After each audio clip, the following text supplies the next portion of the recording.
अगर आप mutual fund में इन्वेस्ट करने के बारे में सोच रहे हैं या आपने म्यूचुअल फंड में ऑलरेडी इन्वेस्ट किया हुआ है, पर आपकी सोच ये है कि मैं रातों रात अमीर बन जाऊंगा म्यूचुअल फंड में इन्वेस्ट करते ही, तो मुझे ऐसा लगता है कि ये सबसे बड़ी गलती होगी। तो म्यूचुअल फंड में अगर इन्वेस्ट करना है तो किन बातों का ध्यान रखना जरूरी है, आज के इस वीडियो में हम इसी पर डिस्कशन करेंगे। सो हाय फ्रेंड्स, मेरा नाम दीपक जैन है और मैं हूं founder infinity gains LLP. So friends, अगर आप म्यूचुअल फंड्स में इन्वेस्ट करने के बारे में सोच रहे हैं तो आपका सबसे पहले गोल डिसाइड होना चाहिए। गोल डिसाइड होने का मतलब ये है कि अगर आप म्यूचुअल फंड में इन्वेस्ट कर रहे हैं और वो भी इक्विटी फंड्स में, तो आपको मिनिमम से मिनिमम 5 साल का हॉरिजन लेकर चलना होगा। क्योंकि अगर आप ये सोच के चलते हैं कि मैं म्यूचुअल फंड में इन्वेस्ट कर रहा हूं और मुझे 3 महीना, 6 महीना या 1 साल में ही रिटर्न आ जाएंगे, तो ये गलत होगा। तो सबसे पहले हमें गोल डिसाइड करना होगा। गोल डिसाइड करने का मतलब ये है कि अगर आप 5 साल में कोई एक लग्जरी कार खरीदना चाहते हैं तो आप उसके लिए प्लान कर सकते हैं। आप कोई फॉरेन ट्रिप अगर लगाना चाहते हैं तो आप उसके लिए प्लान कर सकते हैं। आप घर लेना चाहते हैं तो आप उसके लिए प्लान कर सकते हैं, या बच्चों की एजुकेशन के लिए भी, या और अपनी रिटायरमेंट के लिए भी आप प्लानिंग कर सकते हैं। तो अगर आप म्यूचुअल फंड में इन्वेस्ट कर रहे हैं तो सबसे पहले गोल का होना बहुत जरूरी है। सेकंड, हम बात करते हैं पेशेंस की। सो अगर आप म्यूचुअल फंड्स में इन्वेस्ट कर रहे हैं तो पेशेंस का होना बहुत जरूरी है।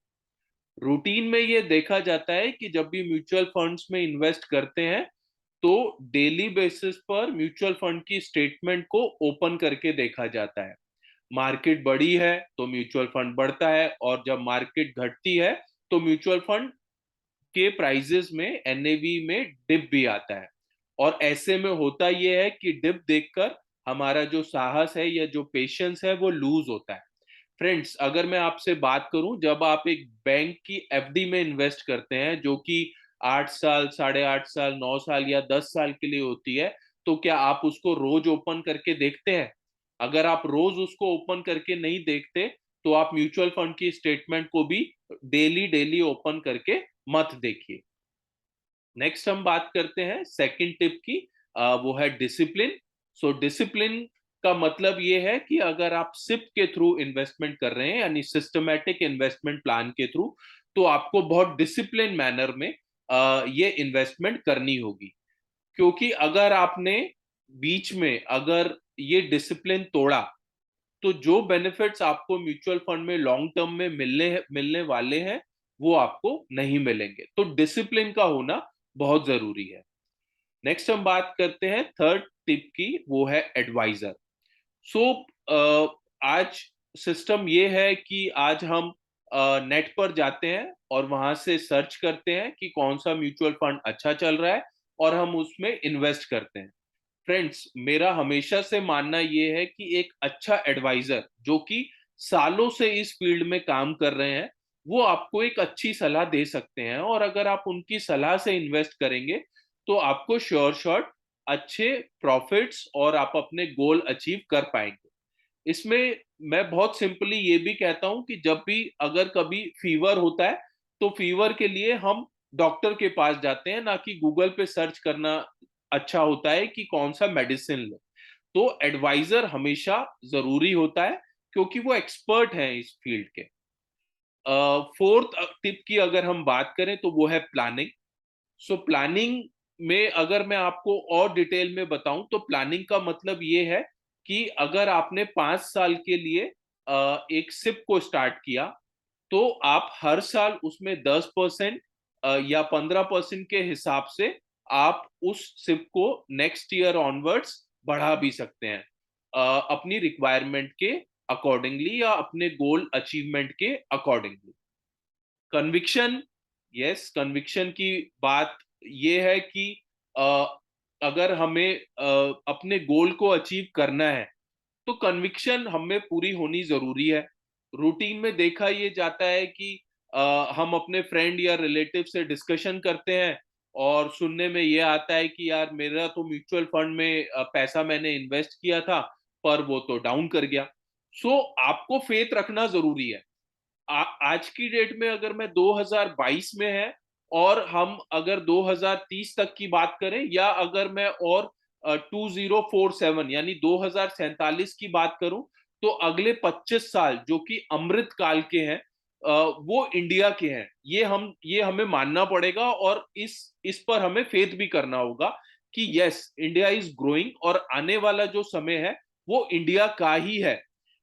अगर आप देखेंगे तो पिछले कुछ समय में मार्केट पहले 60,000 के आसपास आ गई थी, फिर डिप करके तकरीबन 52,000 के आसपास भी गई। बट अगेन अगर आप देखेंगे तो मार्केट 60,000 के आसपास दोबारा आ गई है। इसका मतलब क्या है कि फॉरेन इन्वेस्टर्स जो थे, एफआईआई जो थे, उन्होंने पैसा निकाला जरूर था बट उन्हें वर्ल्ड में कोई भी इंडिया जैसी मार्केट दिखाई नहीं देती और they again invested in India.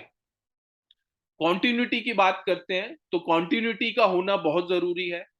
जैसे अगर हम बात करें कंसिस्टेंसी की, तो कॉन्टिन्यूटी की अगर बात करूं तो हमने पीछे 2020 में देखा जबकि कोविड आया, वो समय पर बिल्कुल ये सिनेरियो चल रहा था कि बस अब तो मार्केट डूब जाएगी और सबका सब पैसा बिल्कुल जीरो हो जाएगा। बट हम कोविड से भी बहुत अच्छी तरीके से बाहर निकल कर आए। उसके बाद जब हम बात कर रहे थे कि रशिया यूक्रेन का युद्ध हो गया है, अब तो पूरी दुनिया युद्ध वाले सिनेरियो में आ जाएगी तो सबका पैसा डूब जाएगा। बट स्टिल अगर आप देखेंगे तो market is growing and India is growing. So आपको, अगर आप म्यूचुअल फंड में इन्वेस्ट कर रहे हैं तो आपको अपनी कंटिन्यूटी को बनाए रखना होगा। Seventh and the most important tip is compounding. Compounding को अगर मैं बात करूं, चक्रवर्ती ब्याज, जिसको कि दुनिया का 8वां अजूबा भी बोला जाता है। कंपाउंडिंग का जो फायदा है वो लॉन्ग टर्म में ही मिलता है। आप गूगल पर जाकर ये चेक कर सकते हैं कि एक पौधा होता है जिसको कि बांस का पौधा बोला जाता है। तो शुरू के काफी सालों में उसमें बिल्कुल भी ग्रोथ नहीं होती, बट लास्ट के ही कुछ एक सालों में वो इतना ग्रो करता है कि वो बहुत लंबा पेड़ बन जाता है। सो फ्रेंड्स, आज के इस वीडियो में हमने डिस्कशन किया कि गोल्ड के साथ साथ 7 ऐसे टिप्स हैं जो आपको म्यूचुअल फंड में इन्वेस्ट करते हुए जरूर देख लेने चाहिए। फ्रेंड्स, आई एम श्योर ये वीडियो आपको पसंद आया होगा और अगर आप भी म्यूचुअल फंड में इन्वेस्ट करना चाहते हैं या आपकी कोई क्वेरी है म्यूचुअल फंड से रिलेटेड, तो आप कमेंट बॉक्स पर लिखकर हमारी टीम से कोऑर्डिनेट कर सकते हैं। और अगर आप इन्वेस्ट करना चाहते हैं तो आप डिस्क्रिप्शन पर लिखे हुए नंबर्स पर हमारी टीम से कोऑर्डिनेट कर सकते हैं। So friends, thank you so much for watching the video. Thank you.